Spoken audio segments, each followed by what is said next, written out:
바울과 및 동행하는 사람들이 바보에서 배를 타고 밤빌리아에 있는 버가에 이르니 요한은 그들에게서 떠나 예루살렘으로 돌아가고 그들은 버가에서 더 나아가 비시디아 안디옥에 이르러 안식일에 회당에 들어가 앉으니라.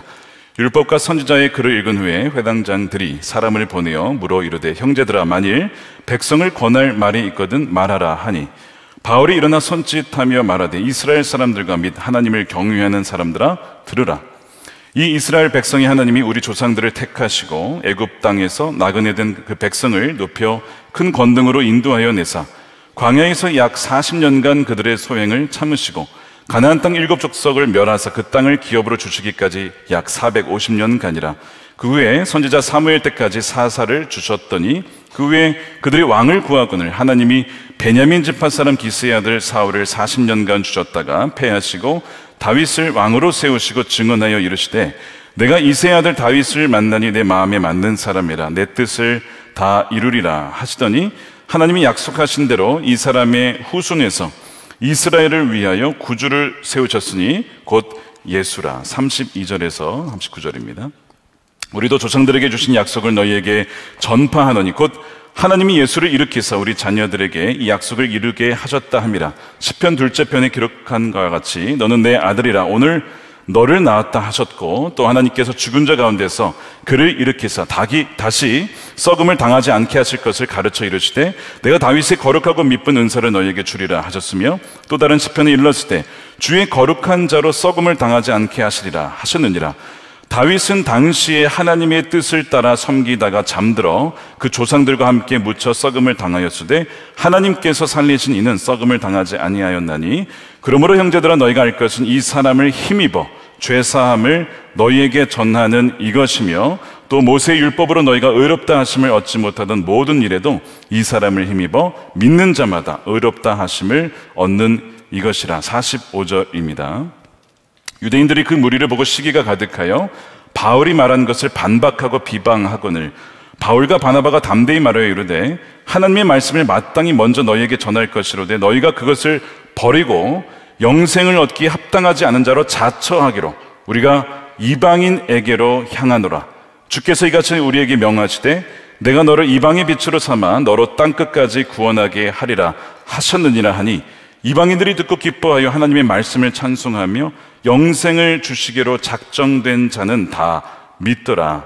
주의 말씀이 그 지방에 두루 퍼지니라.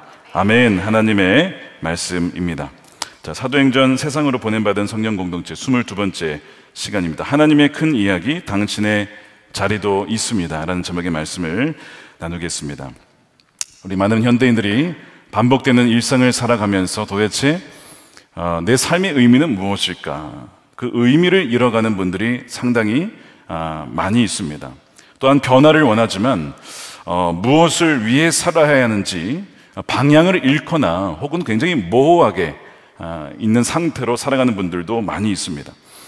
그러나 누구든지 하나님께서 쓰시는 그 이야기, 그 큰 이야기 속에 우리가 자리하고 있음을 믿게 된다면, 깨닫게 된다면 삶의 방향과 의미는 완전히 달라질 것입니다. 하나님은 모든 사람에게, 저와 여러분에게 아주 고유한 역할을 각각 맡겨주셨습니다. 오늘 말씀을 통해서 하나님의 이야기에 속한 우리의 자리를 발견하는 여러분 되시기를 축복합니다. 2011년이었습니다. 12월 초에 아마 이맘때였던 것 같아요. 당시 이제 저희 막내는 태어나지 않았고 이제 첫째 딸과 둘째 아들이 있었는데 첫째가 만 4살이었습니다. 첫째 딸이 다니던 유치원이 있었는데 그 유치원이 교회에 있었던 곳이기 때문에 12월이 되니까 교회에서 연극을 한다라고 연습을 하더니 부모님을 초청을 했습니다. 이 아이가 미국에 간 지 이제 얼마 되지 않았을 1년이 좀 넘었을 텐데 그때였는데 이 딸이 연극을 한다고 하니까 아직 영어를 잘 못할 때였죠. 도대체 무슨 연극을 할까? 굉장히 기대가 되었습니다. 안 갈 수가 없었던 겁니다. 교회에 가서 연극을 봤더니 아니나 다를까 12월 아닙니까? 무슨 연극이었을까요? 예수님의 탄생, 크리스마스 이야기였던 겁니다.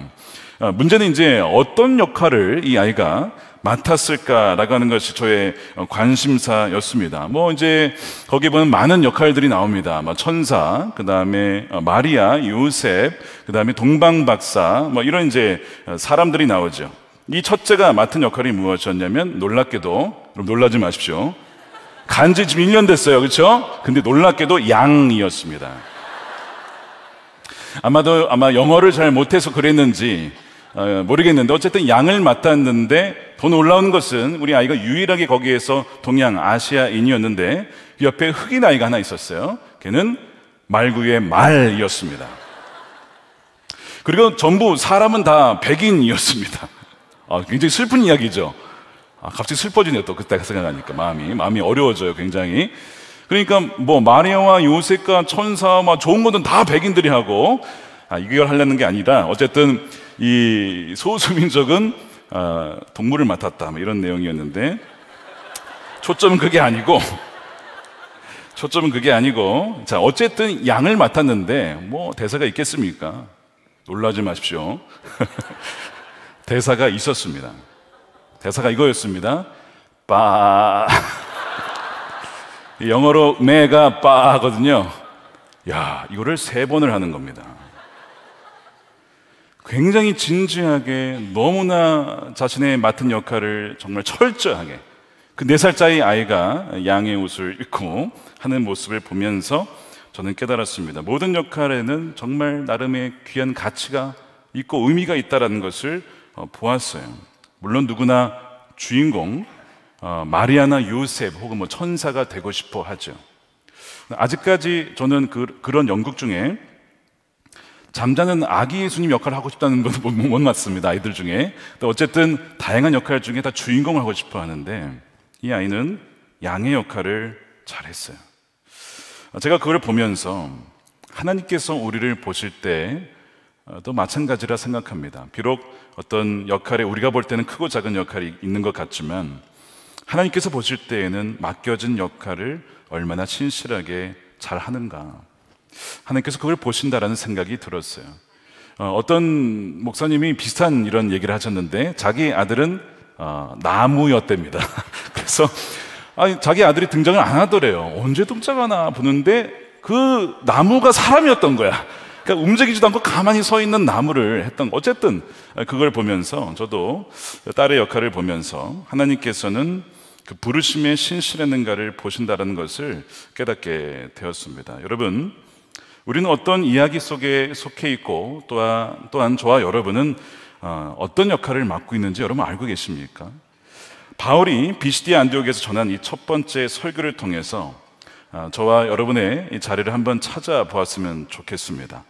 바울과 바나바의 1차 선교 여행이 시작이 됐어요. 지난번에 살펴본 것처럼 이 구브로에서 마술사 엘루마를 대적하고 그를 묶은 다음에, 영적으로 묶은 다음에 결국에는 이 바 예수가 믿게 되어지는 그런 놀라운 일이 있었죠. 이어서 이제 이 바보라는 섬에서 배를 타고 밤빌리아에 있는 버가에 도착을 합니다. 근데 1절에 보니까 이 버가에서 마가라고 하는 요한이 도망을 갑니다. 그러니까 이제 예루살렘으로 돌아가요. 이탈을 한 거예요. 이건 나중에 한번 다루게 될 것 같습니다. 왜 떠난지 알 수 없지만 어쨌든 이 바울과 바나바와 누가와 이 동행하는 사람들은 높은 산맥을 넘어서 비시디아 안디옥이라고 하는 곳에 도착을 하게 됩니다. 지난번 성주 순례 때 바로 이곳을 가게 되었는데, 지금은 다 이제 이 회당 자리가 무너지고 돌 무더기만 남아 있긴 하지만 어쨌든 이 안디옥에 도착을 합니다. 자, 이 바울의 전략은 기존에 회당이 서 있는 곳에 들어가서 사람들에게 복음을 전하는 전략을 택합니다. 그래서 오늘 16절부터 보게 되면 이제 이 바울이 안식일에 사람들이 모여있는 회당에 들어가서 말씀을 전하는 장면이 나오고, 이 설교 내용이 쫙 길게 나와요. 바울의 설교를 가만히 들어보면 구약의 역사를 쫙 정리를 하고 예수 그리스도를 증거합니다. 다시 말해서 그의 설교는 어떤 내용이냐면 하나님의 큰 이야기를 전해주고 있어요. 하나님의 이야기. 그리고 우리 모두가 지금도 그분의 이야기 속에 살고 있다라고 하는 것을 이야기를 합니다. 이 이야기의 절정은 어디냐면 클라이맥스는 예수 그리스도입니다. 그분의 죽으심과 부활이 절정이고 우리는 여전히 그 이야기 가운데 진행 중이며 끝을 향해 가고 있다라고 하는 거죠. 그래서 우리가 이 말씀을 읽다 보면 이 사도 바울이 하나님이 큰 그림을 지금 사람들에게 그려주고 있음을 보게 돼요. 우리는 이 그림 안에서 우리의 위치를 봐야 됩니다. 우리가 보통 신앙생활을 할 때에 이 개인의 구원에 축소시키는 경향이 있습니다. 물론 여러분, 우리가 예수님을 믿고 구원받는 것이 너무나 중요하죠. 제가 이따가도 말씀을 드리겠지만 천국과 지옥이 있어요. 그리고 예수님을 믿는 사람만 그 나라의 백성이 되고 그 심판을 면제받을 수가 있습니다. 그러니까 예수를 믿고 천국 가는 것 너무 중요한데, 만일 그것이 전부라면 우리는 왜 여전히 이 땅에 남아있는 것일까? 라는 질문이 생기는 거죠. 만일 천국 가는 것이 가장 중요하고 그것이 전부라면 믿자마자 우리는 다 죽고 천국에 가야 하는데 왜 저와 여러분은 이 자리에 남아있는 것일까요? 그것은 여러분 아실 겁니다. 하나님께서는 이 하나님의 이야기의 이 마지막 파트 부분을 저와 여러분을 통해서 계속 써내려가고 싶어 하시기 때문에 그렇습니다. 저와 여러분의 역할이 남아있기 때문에 그런 거예요. 성경을 보게 되면 창조로 시작해서 반역이 있고 이스라엘의 이야기가 있고 예수님의 이야기, 그 다음에 교회, 여기까지가 오막입니다. 그 다음에 심판이 있어요. 이게 6막이에요. 그리고 마지막은 새로운 창조입니다.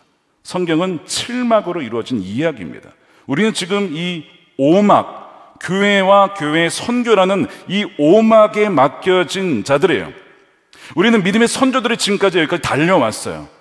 예수님을 통해서 복음이 또한 전해지고 사도들을 통해 전해져서 우리에까지 이제는 배턴이 주어졌습니다. 우리는 우리의 맡겨진 역할과 사명을, 우리의 자리를 알고 감당해야 된다고 하는, 그래서 이 6막, 이제 다가올 심판과 그 이후에 새로운 창조라고 하는 것까지 우리는 바라보고 오늘을 살아가야 한다는 것이죠. 이거 성경은 굉장히 어려워 보이지만 어려운 게 아니라 그냥 하나님의 스토리예요. 이야기예요. 우리는 그 가운데 들어있는 것입니다. 바울이 지금 그 이야기를 하고 있는 거예요. 자, 바울이 전한 메시지를 한번 보도록 하겠습니다. 자, 17절입니다.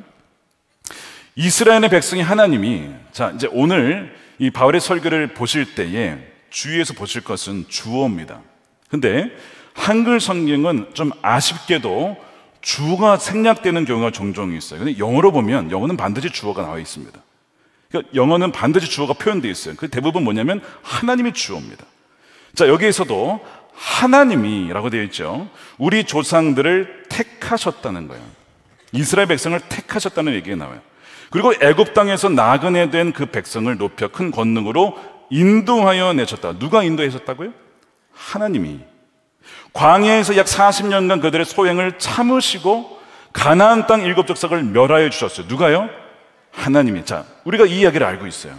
여호수아와, 그렇죠? 그의 백성들 이야기를 알고 있는데, 근데 여호수아를 통하여서 하나님이 멸하셨다라고 분명히 말씀합니다.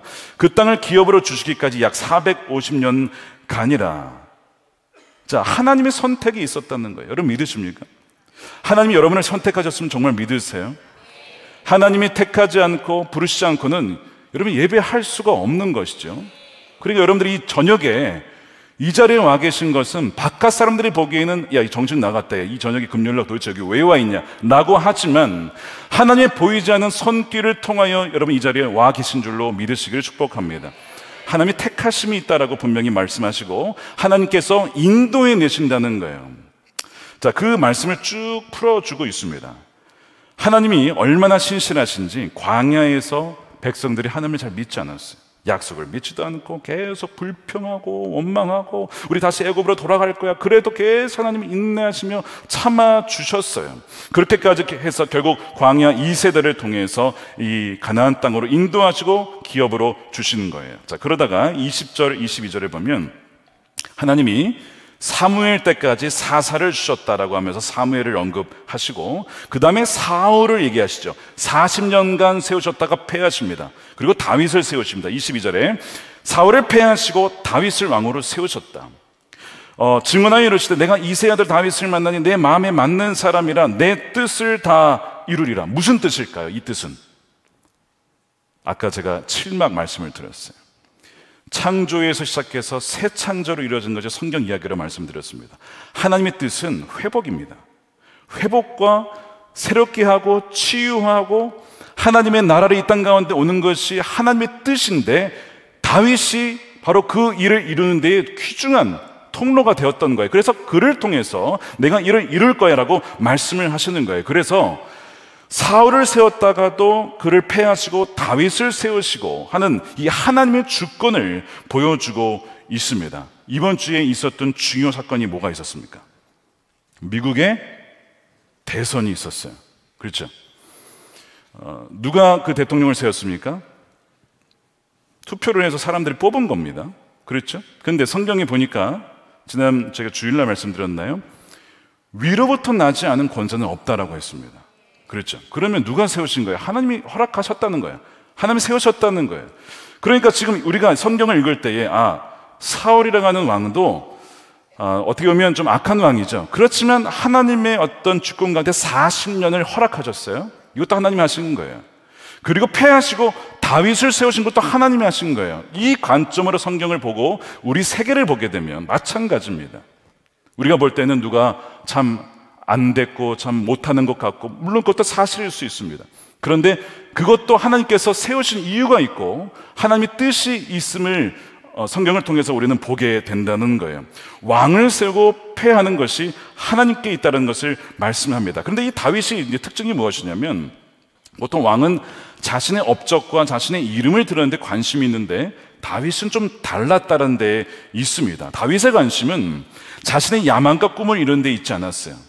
다윗은 내가 이때의 왕이 된 이유를 알고 있었어요. 하나님의 뜻을 명확하게 분별하고 그 뜻에 맞춰 살고자 했던 사람이 다윗입니다. 하나님은 그 다윗의 중심을 보셨던 것이죠. 그래서 하나님의 계획과 뜻에 맞춰 살려가는 다윗을 통해서 하나님 무엇을 하시느냐? 그 당시에도 이스라엘 백성들을 예배자로 세우고 하나님께 나아갈 수 있도록 왕의 힘과 권력을 썼거든요. 근데 그 이후에도, 다윗이 죽은 이후에도 다윗의 후손을 통해서 오신 분이 바로 예수님이죠. 그래서 사도 바울이 다윗을 언급한 다음에 바로 예수님을 말씀을 하십니다. 23절에 하나님이 약속하신 대로 이 사람의, 이 다윗의 후손에서 이스라엘을 위하여 구주를 세우셨으니 곧 예수라. 이 예수님이 이 하나님의 구원의 이야기의 정점이에요. 타락했던 이 인류와 이 세상을 회복시키기 위해서 약속하셨던 그분이 바로 예수님이시다라는 것을 말씀하면서, 바로 이 분이 구약의 예언을 성취하는 분이다, 완성하는 분이라고 지금 사도 바울이 유대인들에게 또 이방인들에게 지금 증거하고 있는 거예요. 근데 사람들이 예수님을 보고도 예수님을 잘 몰랐어요. 그래서 그 예수님을 죽이죠. 죽일 채를 찾지 못하였으나 빌라도에게 죽여달라고 해서 결국 죽게 만듭니다. 근데 오늘 성경을 가만히 읽어보시면 그것조차도 하나님의 섭리 가운데 이루어진 일이라는 거예요. 빌라도의 손에 죽게 하셔서 십자가의 구속을 이루게 하신 하나님의 놀라운 주권과 통치를 사도 바울이 지금 설교를 통해서 증언하고 있습니다. 그것이 29절이에요. 성경이 그를 가리켜 기록한 말씀을 다 응하게 하려고 빌라도의 손에 죽게 하셨다는 거예요. 후에 나무에서 내려다가 무덤에 두었으나 하나님이 죽은 자 가운데서 그를 살리신지라. 또 하나님이 주었죠. 하나님이 그를 살리셨다. 계속해서 사도 바울은 이 이야기의 모든 핵심의 주어는 누구라고요?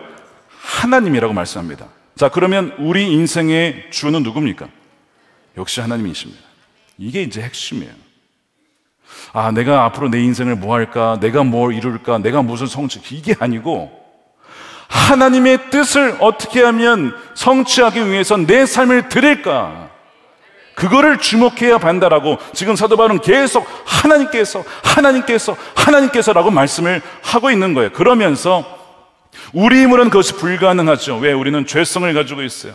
하나님을 떠나서 내 마음대로 살고 싶은 마음이 있습니다. 그런 죄성을 아시기 때문에 예수님을 보내셔서 그 죄사함을 얻게 하고 믿는 자마다 이제는 우리의 육신의 소욕대로 살지 아니하고 성령을 따라 하나님의 뜻을 따라 살아갈 수 있도록 바꾸어 주셨다는 것을, 그 복음의 놀라운 역사를 지금 선포하고 있는 것입니다. 그 증거가 바로 부활이에요. 부활은 죽음의 권세가 이제는 더 이상 우리를 사로잡지 못한다. 예수님께서 사망 권세를 이기셨다. 그러므로 누구든지 믿는 자마다 그 부활의 권능이 이미 임하였다. 그것을 강력하게 선포하고 있는 것이죠. 자, 그래서 이 모든 주어가 하나님이라고 하는 것, 이 모든 이야기의 감독과 각본과 연출과 이 모든 것이 하나님이 하신 것입니다. 자, 그런데 여기서 하나님은 동역자들을 세우셨다라는 거예요. 동역자, 저와 여러분들입니다. 오늘 본문에 누가 나오냐면 사무엘이 아까 나왔어요. 사무엘.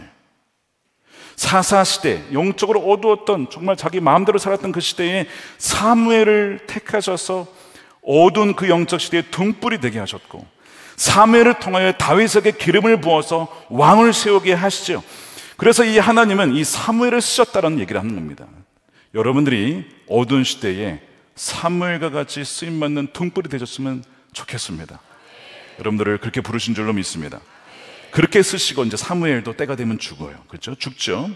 사울이 40년간 왕으로 세움받는데 이 사울을 한번 잠깐 주목해 봅시다. 우리가 사무엘상을 지금 보고 있는데 이 사울은 참 안타까운 인물이에요. 자, 하나님의 선택받은 자입니다. 맞죠? 이스라엘의 첫 번째 왕이니까 선택받은 사람이에요. 이만한 은혜가 어디 있어요? 엄청난 은혜를 받은 사람이죠. 근데 안타까운 게 뭐냐면, 자, 이 사울은 하나님께서 나를 왜 이때 이 자리에 부르셨는지를 잘 이해를 못했습니다. 그러니까 하나님께서 왜 그를 왕으로 세우셨는지, 그래서 내가 어떤 역할을 감당해야 되는지 그를 알아야 되는데 그가 의도적으로 그래서 거부를 합니다. 그 증거가 무엇이냐면 말씀이에요. 왕이시여, 왕은 왕이 아니라 하나님이 왕이시고 왕은 하나님의 뜻대로 대리 통치를 해야 되는 것입니다. 계속 사무엘이 옆에서 그 얘기를 해요. 하나님의 말씀에 순종하셔야 됩니다. 말씀을 계속 얘기를 하는데 이 말씀이 뭐냐면, 즉 사울이, 아까 이스라엘의 면막이라고 말씀드렸습니까? 창조, 반역, 이스라엘, 산막이에요. 산막에 등장해요. 사울이. 산막에서 사울의 역할이 있어요. 사울이 해야 될 일이 있습니다. 그게 말씀에 그대로 다 있어요. 그러면 사울의 대본과 내가 어디에서 어떤 행동을 해야 되는지 하나님께서 다 말씀해 주셨는데 사울이 뭘 하냐면 거부하는 거예요. 나는 내 마음대로 내 역할을 감당하겠다, 이렇게 나온 겁니다. 그 증거가 무엇이냐면 여러분 잘 아시는 바로 순종이 제사보다 낫다, 그 사건입니다. 결국에는 그 이후에 어떻게 되느냐, 이제 한번 복습을 한번 해볼 거예요. 사무엘상 15장 26절입니다. 우리 함께 읽어볼게요. 시작. 사무엘이 사울에게 이르되 나는 왕과 함께 돌아가지 아니하리니 이는 왕이 여호와의 말씀을 버렸으므로 여호와께서 왕을 버려 이스라엘 왕이 되지 못하게 하셨음이니이다 하고, 여기서 버리셨다는 표현을 꼭 이 사람이 뭐 구원을 잃어버렸다 이런 개념이 아니라 하나님이 주신 역할을 더 이상 이 사울에게 맡길 수가 없었다는 겁니다.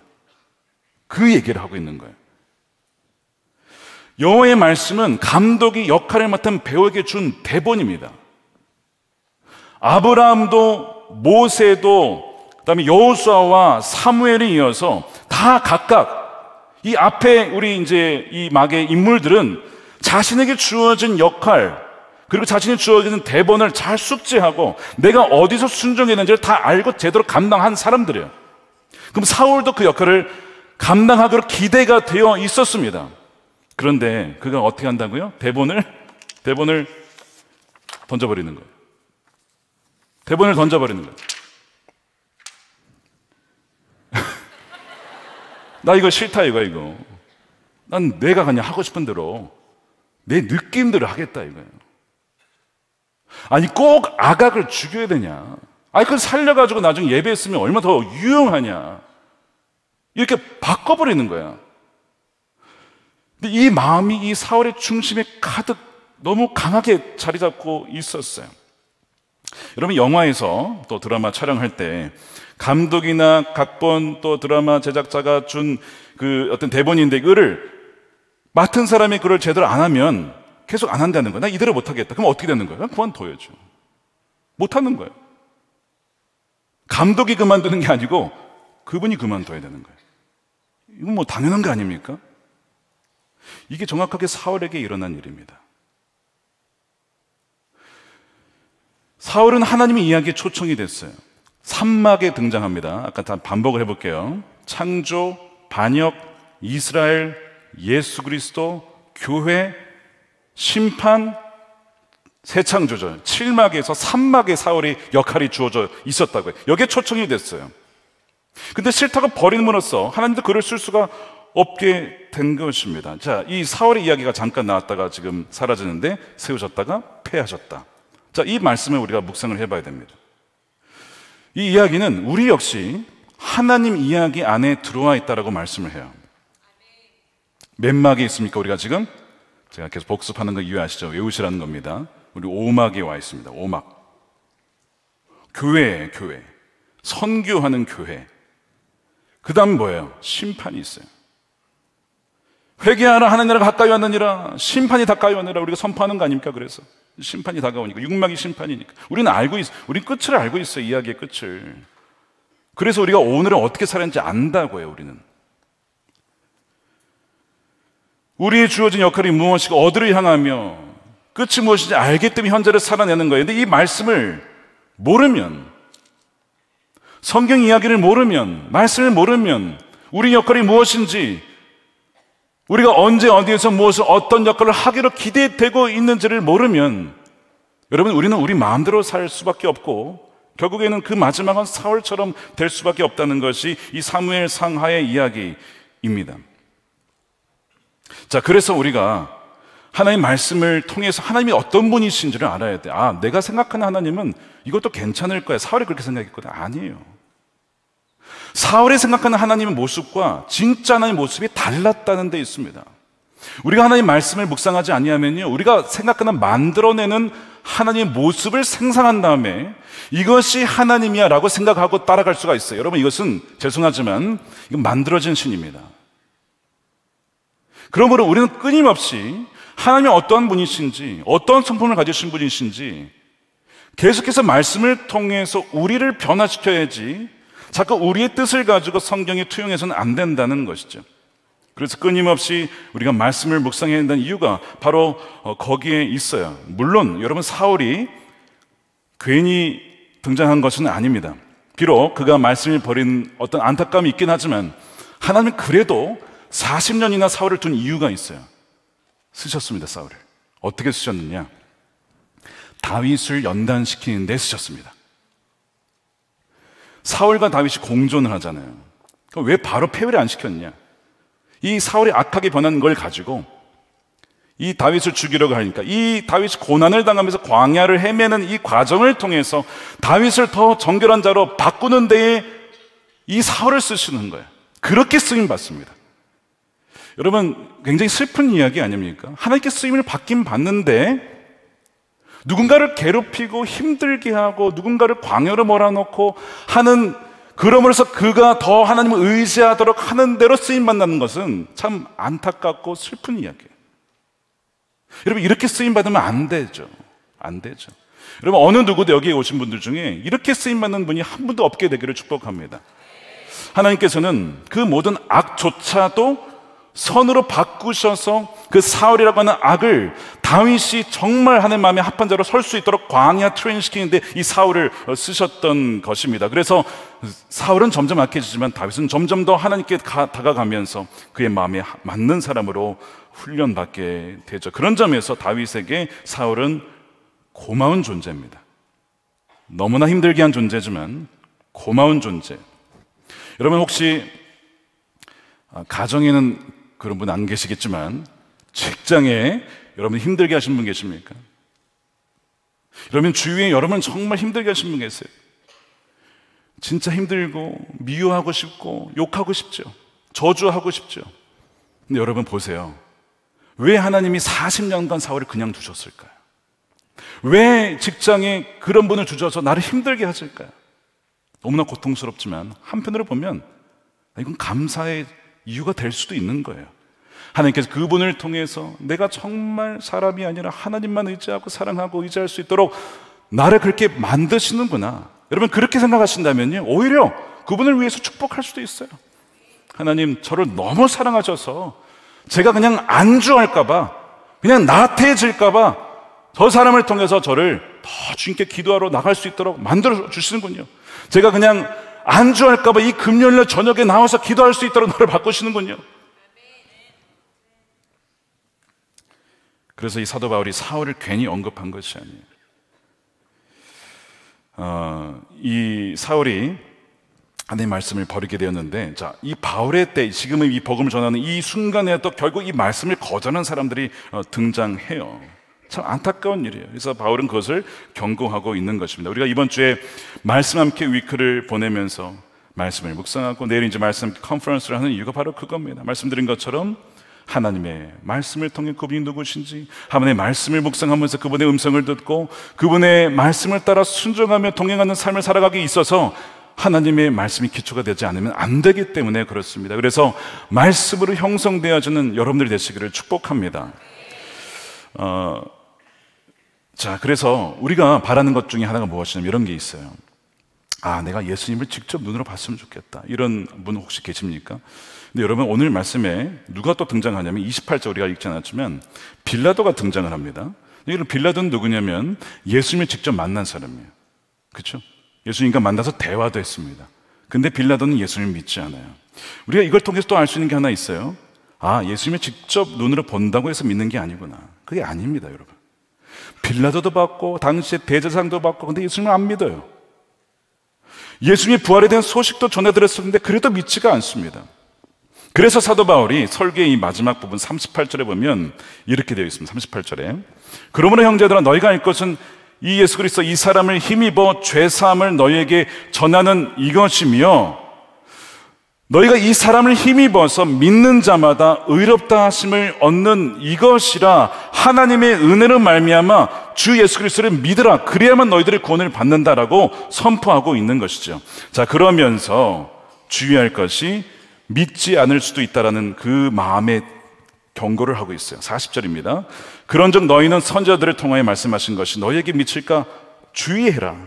일러스되 보라, 멸시하는 사람들아, 너희는 놀라고 멸망하라. 내가 너희 때를 당하여 한 일을 생각할 것이니 사람이 너희에게 일러줘도 도무지 믿지 못할 일이라 하였느니라. 말씀을 들어도 믿지 않을 사람들이 있을 것이라고 구약의 선지자들이 그렇게 말씀했는데, 이것이 너희에게 응하지 않도록 마음을 닫지 말라는 거예요. 굳게 하지 말라는 거예요. 자, 그래서 이 말씀을 듣고 있었던 회당에 유대인들이 있었는데, 이들이 진짜 이 약속의 예언대로 바울의 말을 반박하고 비방을 합니다. 듣고도 믿지 않습니다. 그랬더니 뭐라고 하죠? 45절 보십시오. 유대인들이 그 무리를 보고 시기가 가득하여 바울이 말한 것을 반박하고 비방하거늘 바울과 바나바가 담대히 말하여 이르되 하나님의 말씀을 마땅히 먼저 너희에게 전할 것이로되 너희가 그것을 버리고 영생을 얻기 합당하지 않은 자로 자처하기로 우리가 이방인에게로 향하노라. 산막에 등장했던 사울과 같은 사람이 지금 어디요? 오막에도 등장했습니다. 분명히 말씀을 들었고 복음의 소식을 들었지만 역시 거부하고 비방하고 그것을 버리는 이들이 오막에도 등장을 했어요. 그래서 영생을 주님이 주시려고 하는데 그걸 거절하고 거부하는 그런 미련한 사람들이 등장합니다. 너무나 안타까운 이야기죠. 여러분, 이것이 지금 일어난 일입니다. 제가 이번 주에 한 장로님 신방을 다녀왔습니다. 이 장로님이 참 보니까 체험이 참 많으신 분이셨더군요. 예수님 믿고 한참 뜨거울 때에 이제 복음을 막 전하는데, 이제 보통 이제 가족 전하지 않습니까? 복음을. 장인 어른이 끝까지 복음을 거절하시더라는 거예요. 야, 진짜 고집이 너무 세시더라는 거예요. 딸이 그리고 사위가 그래도 계속 복음을 전하면 받아들일 만도 한데 절대로 꿈쩍도 안 하시더래요. 그러다가 이 장인 어른께서 돌아가실 날이 다 이르렀어요. 어느 날 처가댁에서 전화가 오더랍니다. 놀라지 마십시오. 장인 어른의 눈이 뒤집히셨어요. 그리고 혀가 쭉 나온 겁니다. 이분이 뭘 보신 거예요. 죽음이 가까우자 뭘 보셨어요. 공포에 사로잡히신 거예요. 아직 돌아가시진 않으셨어요. 이 상태에서 가족들이 놀라가지고 전화를 건 겁니다. 그래서 차를 몰고 장인어른께 갔어요. 갔더니 정말 그 모습 그대로 있더래요. 그래서 아직 돌아가시진 않으셨는데 옆에 가셔서 복음의 메시지를 예수 그리스도에 대한 얘기예요. 하나님께서 예수 그리스도를 보내셔서 우리의 모든 죄를 사하시고 믿는 자마다 구원받고, 이 말씀을 쫙 옆에서 일러주시면서, 이게 이제 혀가 나왔으니까 말을 못하잖아요. 근데 들을 수가 있는 거예요. 그러니까 계속 이 복음을 들을 수 있도록, 그러니까 이분이 이제 이 장인어른께서 이 말씀을 계속 들었어요. 이게 얼마나 시간이 지나는지, 시간이 지나니까요 다시 혀가 쑥 들어가더랍니다. 그리고 눈이 돌아오더래요. 그래서 됐다.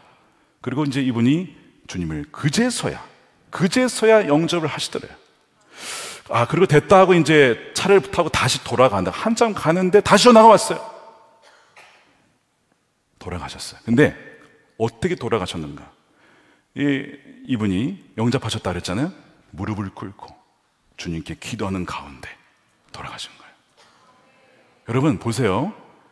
이게 지금도 일어난 일이라는 게, 지금도 거절하고 거부하지만 그러나 끝까지 믿기로 영생을 받기로 작정되는 자는 믿는 줄로 믿습니다. 포기하지 말라는 거예요, 여러분. 저 사람은 안 되는구나. 아니야. 마지막 순간에 십자가상의 강도도 예수 믿지 않습니까? 너가 오늘 나와 함께 낙원에 있으리라. 평생을 믿지 않다가 마지막 순간에 믿지 않아요. 그러니까 여러분 포기하지 말라는 거예요.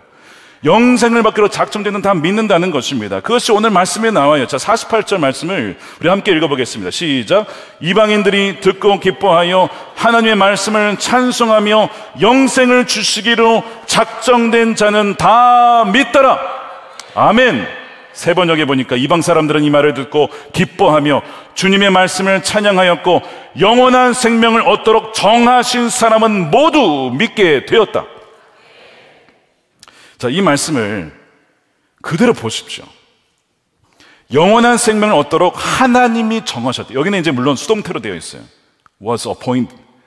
그러니까 이 수동태는 신적 수동태, 하나님이 주었는데 하나님 행하심을 어떤 감추기 위해 신적 수동태를 쓴 건데, 어쨌든 하나님이 하셨다는 거거든요.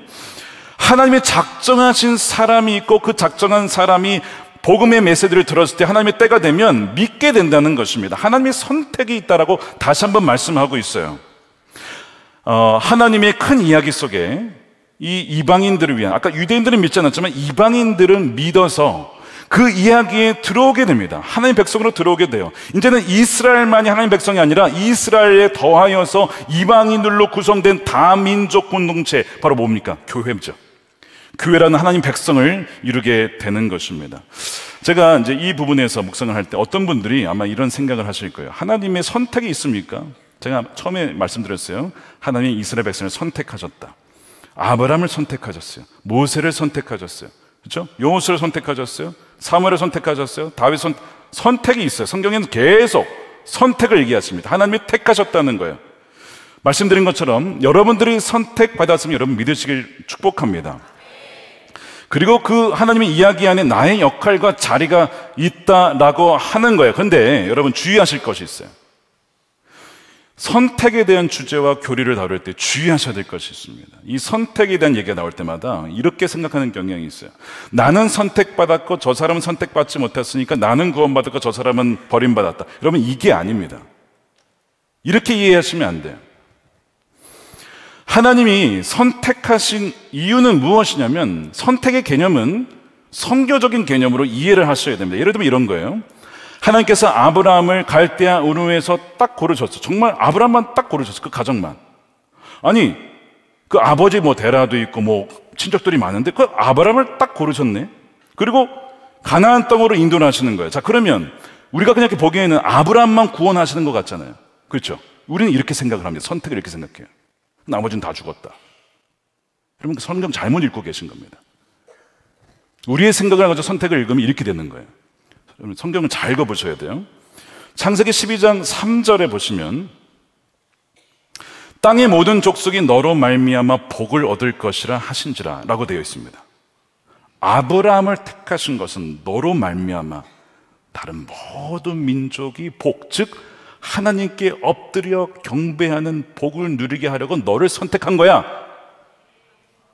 선택을 그렇게 생각하셔야 되는 거야. 내가 선택받았으면 나 혼자 예수님 잘 믿고 예수님과 동행하다가 죽어야지, 이게 아니라고. 이게 아니고 나를 선택하신 것은 나로 말미암아 우리 가정이, 내 친구가, 친척이 복을 얻을 수 있도록 나를 먼저 부르셨구나. 여러분 그렇게 이해하신 여러분 되시길 축복합니다. 그래서 하나님께서 아브라함에게 약속하신 복의 본질은 복의 종착지가 아니고 흘러가는 통로가 되라는 거예요. 너는 복의 근원이다. 너로 말미암아 모든 족속이 복을 얻을 거야. 제가 이제 복에 대한 얘기는 주일날 설명을 드릴 겁니다. 굉장히 중요한 개념이에요. 복이라는 개념이. 다시 말해서 하나님께서 누군가를 선택하고 작정하신 것은 선택받지 않은 나머지를 거부하기 위함이 아니라 택감받지 않은 자들을 그들을 구원하기 위한 선택이라는 것을 여러분 꼭 새기시길 바랍니다. 이 예를 들면 이런 겁니다. 크리스토퍼 라이트라고 하는 선교학자가 있어요. 이분이 이런 예를 들었어요. 동굴을 탐험하다가 팀 전체가 동굴에 갇혔습니다. 그리고 팀 리더가 한 명을 선택해가지고 물에 잠긴 좁은 통로로 내보내서 물 밖으로 나아가서 사람들에게 도움 요청을 하고 빠져나갈 수 있는 도구를 가지고 와라 시켰어요. 자, 근데 이 사람이 진짜 하다가 빠져나갔어. 이 사람이 안 따라오면 안 되는 거야. 나간 이유가 뭐예요? 이 사람들을 다시 구원하기 위해서 보낸 거예요. 그래서 저기에 사람들이 갇혔습니다. 빠져나갈 수 있는 그 도구를 주십시오 해가지고 다시 불러다가 이 사람들은 다 하기 위해서 그 사람이 선택받아서 간 거라고요. 그러니까 저와 여러분이 하나님의 선택을 받고 예배하고 기도하고 찬양할 수 있는 것은 뭐라고요? 그 은혜를 누리지 못한 이들에게 가라고. 지금 그 말씀을 하고 있는 것입니다. 그래서 주님께서 바울을 택하신 것이죠. 47절 말씀입니다. 우리 함께 읽어보겠습니다. 주께서 이같이 우리에게 명하시되 내가 너를 이방의 빛으로 삼아 너로 땅끝까지 구원하게 하리라 하셨느니라. 바울을 왜 택하셨다고요? 이방의 빛으로 땅끝까지 가게 하려고 너를 택한 거야. 너 혼자 잘 먹고 너 혼자 예수님과 동행하며 살아가라고 거기에 그치는 것이 아니라 동행함으로써 말미암아 그것이 선교적으로 나갈 수 있도록 택하셨다는 것입니다. 자, 그래서 이 바울을 통해서 이방인들이 믿잖아요. 그들이 또 말씀을 전합니다. 그것이 49절이에요. 주의 말씀이 그 지방에 두루 퍼지느라. 왜? 바울과 바나바의 말씀을 듣고 믿게 된 이 작정된 자들이 또한 말씀을 전하는 거예요. 여러분, 이것이 뭐라고요? 선교적 공동체. 성령을 받고 세상으로 나아가 선교적으로 살아가는 공동체가 바로 교회입니다. 그래서 이 사도 바울은 내가 왜 택한 그릇인지를 명확하게 하나님의 이야기 안에서 나의 오막에서의 역할을 정확하게 알고 있었어요. 그리고 그 역할에 충성되게 평생을 살아가다가 주님 앞에 가게 되는 것입니다. 하나님의 목적에 따라 삶을 산 거예요.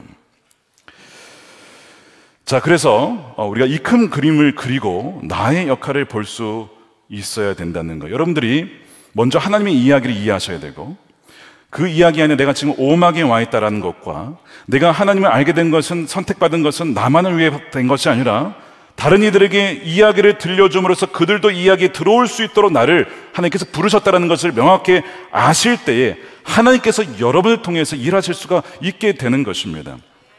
자, 오늘의 이 바울의 설교와 예수님의 설교와 스데반의 설교와 베드로의 설교를 이 네 가지를 보면 공통점이 있습니다.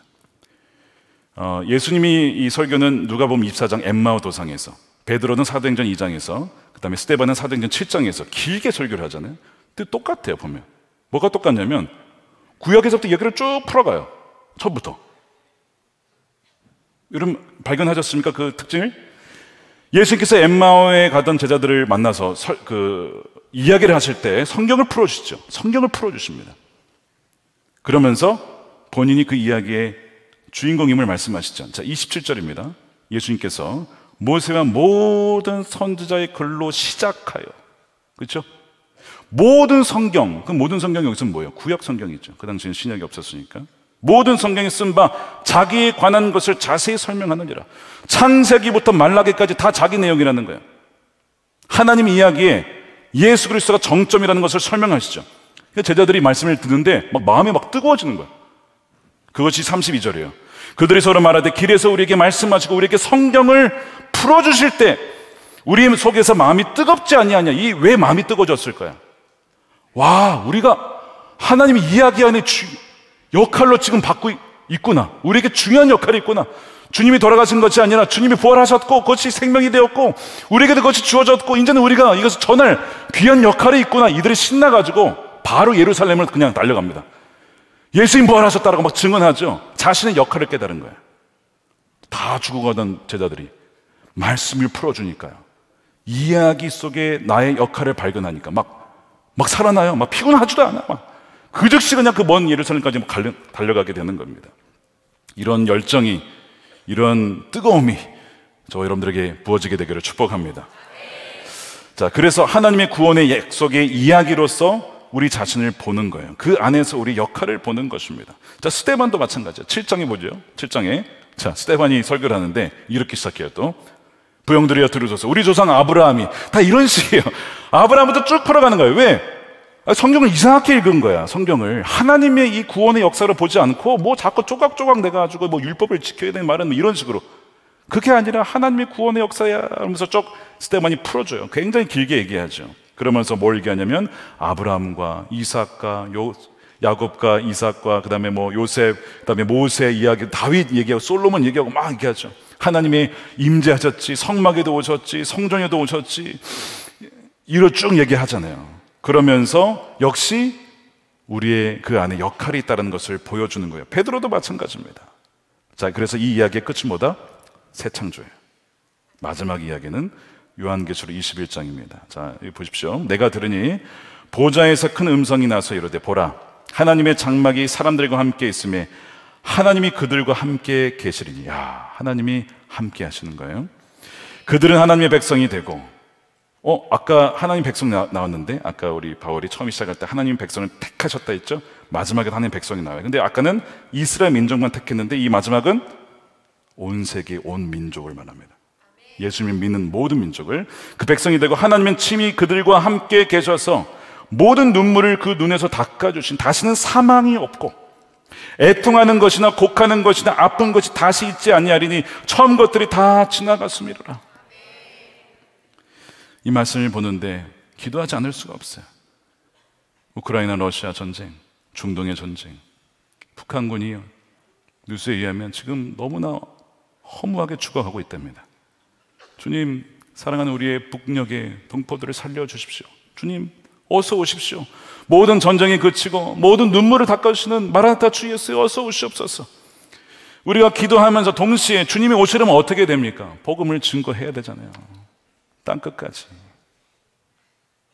그래서 바울이 이 이야기를 하면서, 이 이야기가 있는데 우리가 지금 오막에 와 있는데 복음을 전해야 됩니다. 저는 이방 끝까지 갈 것입니다. 여러분들도 그 역할이 주어졌습니다. 그 얘기를 하면서 하나님 이야기에 동참하라고 말씀을 드리는 거예요. 말씀을 정리하면서 오늘 본문에서 하나님의 이야기와 뜻 안에 자신의 시대에 하나님의 뜻이 무엇인지를 알고 그 목적에 따라 살아갔던 대표적인 인물을 누구를 꼽냐면 다윗으로 꼽습니다. 다시 36절을 보십시오. 다윗은 당시에, 이 당시란 말은 다윗의 세대, 우리로 얘기하면 우리는 21세기 한국 성남에, 이 당시에 하나님의 뜻을 따라 다윗은 당시에 자신에게 주어진 하나님의 뜻을 분별했어요. 뜻을 따라 섬기다가 잠들었대요. 근데 영어로 보니까 God's purpose라고, 하나님의 목적을 따라 섬기다가 잠들었대요. 그 조상들과 함께 묻혀 썩음을 당하였을 때 다윗은 자신이 왕된 것이 자신을 위한 것이 아님을 알았어요. 하나님에게 나아가 예배하고 백성들을 하나님께 나아갈 수 있도록 영향력을 발휘하고 그들이 하나님께 돌아올 수 있도록 세우신 것임을 그는 알고 있었습니다. 다윗은 선교적 사명을 깨달았던 사람이에요. 그래서 사무엘하 6장에 보게 되면 언약궤를 가져오면서 춤추고 기뻐하는 다윗의 모습, 이제 온 이스라엘 백성이 하나님의 임재 가운데 살아가겠구나, 그것이 너무 기뻐서 옷이 벗겨진 줄 모른 채 그렇게 춤추었던 다윗의 모습을 보면 그가 평생을 오직 하나님의 목적을 따라 맞춰 살았던 인생임을 보게 되죠. 그래서 이 사도 바울은 다윗을 언급하지 않을 수가 없었던 거예요. 자신의 역할을 명확히 알고 충성스럽게 살다가 죽은 사람. 이 말씀에 보니까 이렇게 돼 있어요. 잠들었다, 묻혔다, 썩음을 당했다. 여러분, 이건 뭡니까? 여러분, 우리는요 언젠간 죽습니다. 여러분, 우리는 죽어요. 너무 당연한 얘기인데 우리는 별로 감동을 받지 않아요. 거부하고 싶어요. 근데 여러분, 제대로 살려면 죽음을 인식해야 됩니다. 죽음을 인식해야 제대로 살 수가 있어요. 우리에게 이 땅에서 영원한 시간이 주어지지 않는다는 거예요. 시계는 흘러가고 지금도 흘러가고 있고, 이번 주에도 장례의 소식이 들려옵니다. 사랑하는 주의 교우, 주님께서 불러가셨구나. 그러면 이런 생각이죠. 다윗아, 너도 너의 죽음을 준비해야 된다. 너의 죽음을 준비해야 돼. 내가 오늘 너를 부르면 너는 나의 뜻을 따라 섬기다가 왔다라고 대답할 수 있겠냐? 이 물음에 저는 대답을 해야 됩니다. 주님께서 물으실 거예요. 너는 나의 이야기 속에서 영원한 목적을 위해서 어떻게 살다가 왔느냐? 주님께서 여러분들에게 물으실 겁니다. 여러분 뭐라고 답변하시겠어요? 오늘이 마지막이라면, 여러분 오늘이 마지막이고 내일 주님 앞에 서야 된다면 여러분 뭐라고 답변하시겠습니까? 내가 명한 대로 가서 민족으로 제자를 삼았느냐? 온 마음과 뜻을 다해 하나님을 사랑하고 내 이웃을 내 몸과 같이 사랑했느냐라고 물으실 때 여러분 뭐라고 답변하시겠습니까? 바울처럼 이방인의 빛으로 쓰임받다가 주 앞에 서는 여러분 되시기를 축복합니다. 아까 그 장로님께서 한 번은 아마 꿈을 꿨던 것 같아요. 그리고 하나님을 만났답니다. 천국을 본 것 같아요. 이분의 표현에 의하면. 갔더니 그 예수님께서 왜 이런 표현 쓰시잖아요. 내가 너희를 위하여 거처할 곳을 마련하러 간다. 갔더니 진짜 거처할 곳이 있더래요, 천국에. 그래서 자기가 아는 어떤 분도 너무 좋은 곳에 거처를 하고 계시고 이런 걸 봤는데, 하나님께서 이분을 위해서 주신 이 상급을 딱 보니까, 여러분 놀라지 마십시오. 이분을 위해서 마련된 상급이 뭔지 아십니까? 쌀 3톨. 쌀 3톨. 이게 전부래요. 이분이 충격을 받았대. 하나님, 저분은 저렇게 많은데 저는 왜 쌀 3톨입니까? 하나님이 그러시더래요. 너가 은혜로 구원받았지만 너가 나를 위해 한 것이 무엇이냐? 아무것도 없더래. 은혜로 구원은 받았는데, 고린도전서 3장 표현이 나오죠. 구원은 받았는데 한 건 없어. 아까 십자가에 사는 강도, 구원은 받았는데 한 건 없어. 내가 이렇게 살았구나. 이분이 깬 다음에 내 이웃을 내 몸과 같이 사랑하기 위해 내가 할 수 있는 게 뭘까? 끼니가 없어서 굶어 죽어가는 사람들을 위해서 내가 쌀을 보내주자. 그래서 그때부터 쌀을 보내기 시작한 거예요. 무명으로. 그러니까 누가 보낸지 모르고 구제미를 보내기 시작하셨습니다. 제가 2009년에 생활비를 다 드렸을 때 한번 간증을 드렸죠. 먹을 게 없는데 어느 날 쌀이 와 있어요. 한 달에 한 번씩 20kg짜리 좋은 쌀이 와 있어요. 잘 먹었습니다. 저희는 그거를 13년간 누가 보낸지 모르고 살았어요. 저희는 13년간 2021년에 한국에 돌아온 다음에 알았어요. 그분이 보내신 걸 나중에 알은 거예요. 근데 이분이 저에게만 보낸 게 아니라 교회에 어려우신 분들에게 다 쌀을. 저는 왜 쌀인가 했더니 그 꿈 때문에 그랬던 거예요. 그분이 쌀 3톨. 그게 너무 충격이었던 거예요, 이분에게는. 그래서 내가 가난한 이들을 위해서 섬겨야겠다. 이름도 없이 빛도 없이 섬기자. 이렇게 해가지고 하신 거예요. 여러분, 하나님의 뜻을 따라 지금 나에게 주어진 역할이 뭐냐? 여러분, 고민하셔야 됩니다.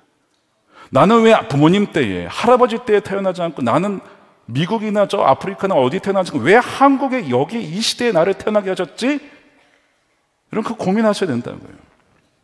몇 개월 전에 한 남자 성도님이 회사가 어려워져서 정리해고를 당하셨대요. 문득 자신이 회사에 다니면서도 직장 동료들에게 전도를 못했대.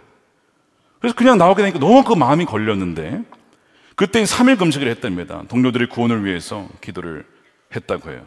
그래서 이제 회사 마지막 날에 동료들과 함께 회사에서 주기도문으로 함께 기도를 했대요. 이것도 놀라운 은혜예요. 생판 안 믿는 사람들과 주기도문과 어떻게 기도를 합니까? 근데 그런 뒤에 수개월이 지난 다음에 회사에서 다시 그분을 불러서 복직이 됐어요. 그때 이분이 느낀 게, 회사의 동료들을 전도하라고 나를 다리 주님이 보내셨구나. 이게 그렇게 믿어지더랍니다. 그래서 이분이 이 일상의 선교를 감당해야겠다 싶어가지고 동역자들에게 이제 전도를 하기 시작하는데, 이 주변 직장인 전도를 위한 이 모임이 있는데 거기에 동료들을 7명을 데려다가 가가지고 같이 전도하려고 그렇게 지금 그렇게 기도하면서 섬기고 있다라고 하는 그 이야기를 제가 전에 들었는데, 이분도 하나님의 이야기 안에서 내가 직장인이지만 거기에서 하나님이 나에게 주신 역할이 무엇인지를 알고 지금 거기에 하나님의 뜻에 따라 목적에 따라 살고 있다라고 하는 것입니다. 제가 그걸 보고 참 너무 귀하다라고 느꼈어요. 여러분, 어떤 이는 가르치는 사역, 어떤 이는 정의와 구제 사역, 어떤 이는 말씀 선포를, 어떤 이는 다음 세대를 돌보고, 어떤 이는 긍휼과 섬김을 하는데, 어떤 역할이든 간에 우리에게 주어진 역할이 있다라는 거예요. 거기에 순종하는 여러분 되시길 축복합니다. 어제 보니까 제4회 아펜젤러 선교대상에 인도의 조동욱 선교사님이 대상을 받으셨어요. 인도와 네팔에서 한 20년 이상을 신실하게 사역하신 분이신데, 이 시상식이 준비되다가 돌연 취소가 됐습니다. 시상식이. 그래서 이유를 보니까 이 조동욱 선교사님의 신앙 가치관 때문에 이분이 스스로 고사하신 것이었어요. 그러면서 이 선교사님이 이런 얘기를 하셨습니다.